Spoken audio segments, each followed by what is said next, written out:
তেওঁলোকৰ দুটা chicken neck আছে। আমাৰ ভাৰতৰ এটা চিকেন নেক আছে আৰু বাংলাদেশৰ দুটা চিকেন নেক আছে। গতিকে আমাৰ এটা চিকেন নেকক বাংলাদেশে হামলা দিলে আমিতো দুটা চিকেন নেকক হামলা দিম। আমাৰ যেটো চিকেন নেক আছে মেঘালয়দি চিটাগং পোৰ্টত, সেইটো চিকেন নেক আমাৰ চিকেন নেকতকৈ সৰু, ৰিং এটা দলিয়ালেই পাই যায়।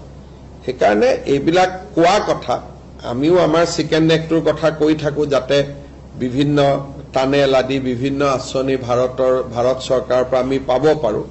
কিন্তু চিকেন নেকত হাত দিবৰ কাৰণে ইণ্ডিয়া এখন কিমান শক্তিশালী ৰাষ্ট্ৰ তাৰতো আপোনালোকে আন্দাজ অপাৰেশ্যন সিন্দুৰতে পাইছে। বাকীটো মই নিউক্লিয়াৰ আদিলৈকে যাবই খোজা নাই। বাংলাদেশে মিনিমাম 14 বাৰমান জনম ল'ব লাগিব যে ভাৰতৰ কিবা হাত দিয়াৰ কাৰণে। গতিকে বাংলাদেশক ইমান গুৰুত্ব দিয়া কথা নাই।